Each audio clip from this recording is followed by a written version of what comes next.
remember last year when the federal government passed a $2.2 trillion stimulus bill and started mailing out checks and paying unemployment benefits?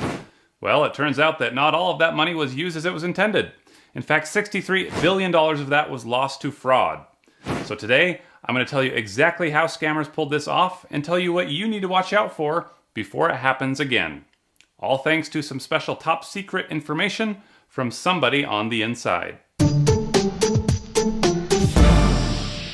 Turns out when you spend a couple $1 trillion all at once, it's hard to notice when some of it falls through the cracks. Across the nation, another epidemic is facing millions. The Labor Department Inspector General's office estimates more than $63 billion has been paid out improperly through fraud or errors nationwide. And a lot of folks are scratching their heads wondering where it all went. But I can tell you exactly what happened, because unlike most of these experts, I actually talk to these scammers. I try to make friends with them, even though most of them probably hate my guts. But I can tell you that there are some former scammers that I've been able to become pretty good friends with, and they are ready to tell all. And a lot of these insights are coming from the land of Nigeria, home of the Yahoo Boys, or G-Boys, or so they call themselves. And they're proud of what they do. They brag about it. Young kids look up to them. It's a way of life. Scammers we love and scam we trust. My African girl to But the Yahoo Boys will actively recruit others and teach them their ways. 419 is the Nigerian criminal code for scammers. You understand? And I should note that not all of this fraud is coming from Nigeria, but a lot of it is, and that's where my source is from. And he tells me that these guys will write scripts. They sell Instagram accounts, they sell tutorials, they literally have a scam Bible that will teach you how to scam. Because scamming is a game. So today I'm going to pull back the curtain and show you how these scammers stole billions of dollars in pandemic unemployment assistance from the American taxpayers. And so I said to my source to take it from the top and tell me how this all works. I said, once you hear that the US is giving COVID assistance, what is the first step? He said there are two ways to do it. First by dating, or by going to the dark web to buy it. And by it, he means fulls, and I'm going to teach you some scammer vocabulary today, so take notes. Fulls is a term that means the full information of a person, like social security number, date of birth, address, and yes, these things can be bought on the dark web, where I actually got a sneak peek. Hopefully none of you guys are listed here. But sometimes the fulls are incomplete or they've been changed, and so that's why most scammers will go with option 1, which is dating. Will you accept this rose? Without a doubt. My source says scammers know that Americans usually die for love, so it's quite easy to fool them. Like, I don't know, it's just like hard to find like love in my life. Like, it's hard. A lot of lonely people out there looking for love in all the wrong places. The scammers are swarming dating sites. They're creating fake Facebook and Instagram accounts. A favorite technique is to steal the identity of servicemen and women, because if you're in the military overseas, then you have an excuse not to meet them in person or speak on the phone. And searching the hashtag ArmyFresh or US Army Soldier will give you plenty of material to choose from when setting up your fake account.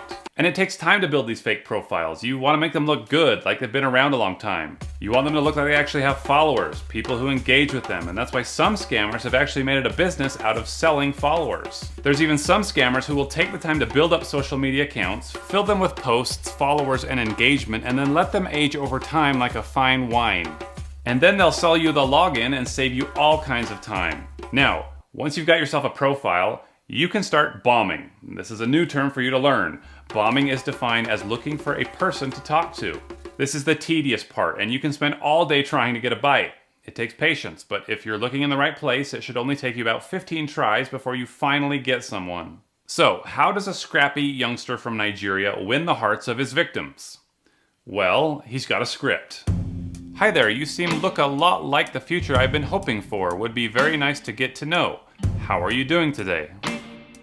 Are you willing to devote time and commitment if you find Mr. Right, even if it means to spend most of your time behind the computer or on your phone?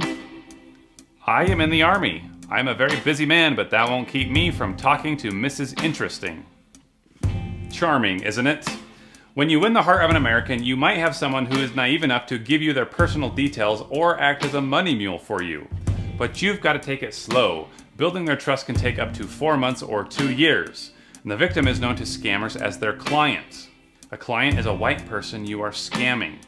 And if you had clients heading into 2020, then you would have been one lucky scammer, because that's when our wonderful government decided to give $2.2 trillion in pandemic unemployment assistance. Yeah, you bet that got the scammers' attention. And if a scammer is smooth enough, then he can talk his victim into sharing their fulls, their social security number, their birthday, their address. You know, everything that you would need to file for unemployment. And I was like, how do you just casually ask for your girlfriend's social security number? So I asked my source, and he said, for you to ask for personal stuff, you must groom the client well, and the client must trust you. And I'm like, okay, let's say I trust you. We've been dating for 4 months. What do you say to me? And he responds with, dear please, I would like you to do something from me, from your heart. You know I usually work offshore and my pay is paying paid to my bank. My bank called me to update my profile, which I'm currently unable to do. Can you please send your full details and your social security number to be able to put your details into my office payment system? And I'm like, they fall for that? Yes, they do. So then he goes on. Let's say that you've got a client in California. The first thing that you need to do is get a good VPN and visit the California Economic Development Department's website, and there you can apply for unemployment.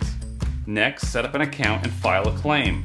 They need a ton of information from you, but the scammers have provided you a document to help you answer every single question and fill in every single blank. They tell you what to put for job history. They tell you what to put for reason of unemployment. And then they tell you how to accept payment. And since the government is issuing these payments through direct deposit, and all they need is a routing number and an account number, you can actually put in your Cash App routing number and account number. Something that Nigerian scammers are very familiar with. And oftentimes there will be pending claims where they want to try and verify your identity. So they'll follow up with an email asking you what kind of a car you drive or where you went to college.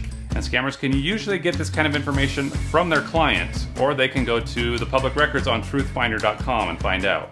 And crazy enough, these claims get approved within days, and scammers start receiving their clients' unemployment payments weekly through Cash App. The pandemic, economic damage, and a sudden influx in unemployment claims created the perfect storm for scammers. I know 3 or 4 people this has happened to personally. In fact, this has happened to hundreds of thousands of people. The Ohio Department of Jobs and Family Services says of the 1.4 million unemployment claims filed since May of 2020, half were flagged as fraudulent. I talked to my friend Ronnie, who's a threat researcher who's been tracking a lot of this stuff, and he believes that the numbers are actually much higher than we think. Yeah, so I would say, yeah, unfortunately, I've been tracking this stuff since May of last year. And once we started seeing it, we started working with law enforcement to kind of get ahead of a lot of this stuff, because it was something where there was so much money going out that we just needed to try and get as many people looking at this as we could. When you go and actually start crunching the numbers and kind of looking at open source and reporting information that's coming out, and just Google unemployment fraud and kind of start looking at all of the states that have had that money stolen, you can easily piece together upwards of $50 billion. Again, that's just what we know so far. And it's something where unfortunately, I think it's going to be a while before we truly know the true scale of how much money actually went out on that. And our elected officials just passed another $1.9 trillion relief package last week that has scammers absolutely licking their chops. And some states are better than others at preventing this. I'm looking at you, California. And some states, like New York, are using ID.me to make people self-verify, but scammers are quickly finding workarounds to this. You're probably wondering why a guy with this kind of knowledge is just revealing all of his secrets. And the answer is that he knows it's wrong. He said he got into scamming because of peer pressure. And he actually stopped when he watched this channel and listened to a discussion with Ronnie and myself. And there's been cases where I've seen suicide as a direct result of this. People are losing their lives because of a lot of scammers who are doing this. He said, I was disappointed in myself because my mom raised me better. And then I asked him what kind of a message he had for scammers who might watch this channel. And he said, what I can tell people is that there are other ways to get money legit. And scam has a negative impact on their victim, which can leave them traumatized for years to come. So I want to encourage scammers to knock it off and be better. And I also want to warn everybody else out there that this is happening, and the best thing that we can do to stop it is to be aware. And make sure that you're not falling for phishing scams and entering your personal information on sites where you shouldn't be.